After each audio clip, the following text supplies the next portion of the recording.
Hi, welcome along everyone. Been asked by one of my subscribers what is system balancing. She wants to know because she's got a radiator that's never heated up, it's never got warm, and is this the answer to cure a problem? Well, yes, a lot of times it is. So what is actually happening that you need to do system balancing? Well, let me explain.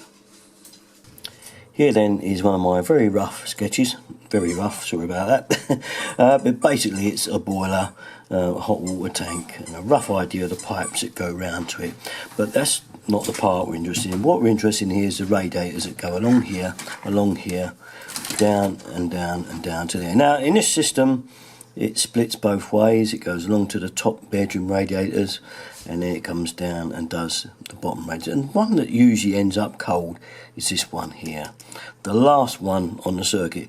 Now yours might not be plumbed this way, it might come along here, then drop down at an end wall and do the other rads that way, in which case this one would be the last one. Well, quite often you end up with this one may be completely dead, that one getting a little bit warm, and that one may be hotter. And that's because they're closer to the boiler. So system balancing is about cutting these ones down up here, upstairs, that are grabbing the heat, especially this one, which is right close to the cylinder and the boiler feed off, so it's getting maximum heat, and then it's going along to the other two. And these ones upstairs generally will always rob heat from the downstairs ones. So it's just a typical thing that happens. In an ideal world, if all these pipes were 22mm that went down and round, you wouldn't need to do this system balancing thing. It would actually get all around the circuit, but in real life that doesn't happen. You get 22mm pipe out to the first rad, maybe the second, and it's all done in 15. Plus on top of that, things happen. You get extensions, rads get added, and you find sometimes rads get doubled up to doubles, sometimes they get moved from one room to the other, and so on. They get moved around the room. All this adds to the mayhem of pipes being able to reach the rad with the heat. Now I'm saying in this end that before you go any further that you've checked your central heating pump is working. Make sure just by putting your hand on it that it is making a vibration. Now if it's getting round to most of the radiators, there's probably nothing wrong with it. Sometimes, very rare circumstances, they can wind down and run out of oomph. So there is a speed selector on them, so 1, 2 and 3. You can try turning it up to 3 if you think your pump is suspect. Okay, so set that to number 3. If not, you've had, don't touch it. Let's try this first, because this is the easiest way of sorting something out without having to pay out for anything or have anybody come to your house. You can do it yourself. So how do we actually adjust these now? I'm going to show you on my radiator and the things you've got to do to get this balanced out. Because what we're going to do, we're going to cut this one down as much as possible. We're going to cut that one down just a tad more, that it's open a fraction, and we're going to cut this one down so it's open a bit more than that one. So this one is right closed down with just half a turn. That one may have 1 full turn. This one may have a turn and a half on the radiator valve. This one would have probably 2 turns, and so on. You can see what I'm getting at, and say 2.5 turns and maybe 3 turns. You may find you want to turn the whole lot off to begin with, except for the rad that is not going, and then that will force it down to that rad, get it hot, and then gradually work your way back and turn that one, say, just on a turn or 2. Again, the same there, and keep all of those upstairs down to just half a turn. It's all different, and every house, every bungalow, whatever you've got, apartment even, will have to have those rad valves turned a different amount depending on where they're located in the house. So this is just a rough guess. So first of all, before you do anything else, make sure the pump is running, make sure the heating's on, it's calling for heat, and then shut all of these off except for the one that isn't going, which is generally the last one.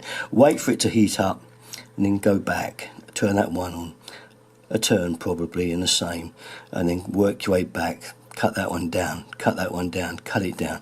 And I'll show you how to do that now, because we don't want to touch it by the thermostatic ends. If you've got a thermostatic rad valve, do not turn it by those, do it on the lock shield end. Now I'm going to show you how to do that now. So we're going to say that this is the offending radiator, the one that's not heating up on your system. This is the thermostatic end. Most of you will have these on the end. Some have turn valves, but not many these days. Before you do anything, it's best to check that this valve is not stuck. And the way to do that is to take the top off. It just unscrews. If it is tight, just put a pair of grips on it and it will come away. Just take a look at it.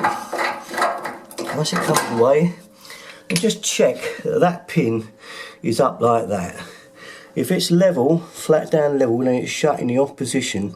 Just spray it with a bit of W40, D40 and give it a little tap and it should pop up, and that would be the reason why that rad may not be going. So it's always best to check this thermostatic valve first. If you see it's up like that, you know it's all fine and working properly. And you just stick the top back on and we'll carry on. Now don't be tempted to clamp down the radiators using the thermostatic valve end or the turn valve end. You don't balance the system by turning this end. You've got to turn the lock shield end, which I'll show you in a minute.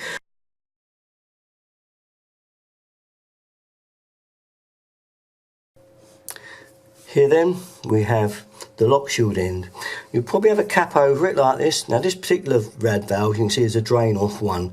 Yours will probably be the standard straight fitment and not one with a drainer, but don't worry about that. What we're worried about is this lock shield valve.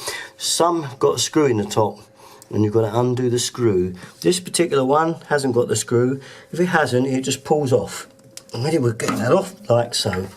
Once you've got it off, it will reveal this square here. Now I'm more than likely thinking that because your valve is on the end of the run, it's probably squeezed down a bit. Now you want this, if this was the one not working, full on. So put your pliers on, let's see if it is full on. Now mine is, because I can see it won't turn any more that way, which is on. Off is that way, clockwise. So because that is only going that much, I know it's full on. If I turn it all the way off, you'll see how many turns there are, okay, to get it off. So you know that's fully on, that's off now. So you know, turn that, make sure if it isn't fully on to turn it all the way to the very end. Okay, so it won't turn anymore. That's full on. Okay, so you know this rad now is ready to try turn all the other radiators off that are not working by the lock shield valve. Okay, so what I've just showed you, turn it all the way down and make sure they're off. Once you've done that, you turn the boiler on and you wait for the one radiator that's not going to get hot. Okay, when that gets hot, we start adjusting the others. Now, as you move back towards the boiler, just turn them on a little bit. So we're saying this is one of the rads now that is next door to the one that's not working. So what we're going to do now is we're just going to turn it on a turn, and by that I mean this amount. One full turn, and see if it heats up. If it wants more and it's not getting hotter, turn it on a little bit more. Give it another turn until it starts to heat up, but doesn't rob the one that wasn't working. You must go back in and check that that one is still going. Now this is what you do with all the others. Make your way back to the boiler and cut them all, just turn them on a bit so that they're getting hot and all the three rooms are the same sort of temperature. There are lots of things you can do to actually try and fiddle around to get this dead right, but do remember then that when you go upstairs, the rads upstairs, they will only want cracking on probably no more than a turn, and a turn is really small because the ones upstairs will always rob the heat because heat rises. So we're saying here we are off. Upstairs you may only find that what's going on about half to one turn on each of them, especially on the one closest to the boiler. That's the one that will try and rob them all. Once you've done all that, see how you get on, see which ones are getting really hot and which aren't. You can always cut them down a bit, but what you've got to remember when you do this test, turn all the thermostatic valves up full and then let them run for a while and keep turning those valves until you're happy with the amount of heat you've got in each room. Then after that you can set the thermostatic valves, because then when they do switch off you set them at 3 or 2 or whatever, it will only give you more heat to the other rooms, but mainly it will give you heat as well to that room that isn't going, that rad that's not working. And this is just a little trick to get you around. Now, as I say, you can find a central heating pump, it may be wound down too much, it may be too old. If it's a really old central heating pump and it hasn't got enough oomph to get around all the rooms, then you may have to replace that. But not all the time. Most of the time it is this that's doing the problem, especially if you've got sludge in the system as well and you haven't cleaned it too particularly well over the last few years, you've not had any inhibitor in, it may well also be a problem, but this will push past, at least get it all going. You could then afterwards still put your cleaner and inhibitor in and help clean that system out, and it will all work even better, believe me. So I have lots of videos on that, so no worries. Look on my channel, they're there for cleaner and inhibitor, putting it in the system. Okay, so that really is about it. That's all I wanted to show you about this particular problem. System balancing is one of those particular problems that takes you a little bit of time to sort out, but you can do it yourself. It hasn't cost you anything. You're just twiddling valves, that's all really, to get it working to its maximum efficiency.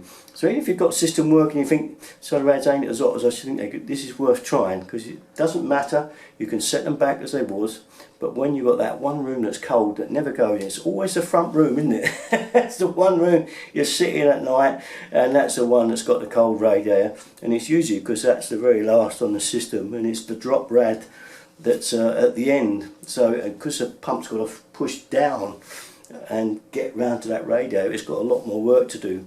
It finds it easier to go around the top radiators upstairs and circulate round there because it's not got much effort. But once you squeeze them radiators down, it can't do that anymore. It's got more effort to get through those radiators, so then it goes downstairs and starts heating that awful rad that's not been going for years. I know some people have left them for a long time and just gave up. This is worth a try. So it costs you nothing but a little bit of time. Okay, well that's it really. It's just a little tip from me. I hope it helps out a little bit when, say, someone asks me about this one, system balancing, what does it mean? And that's about what it means to me anyway.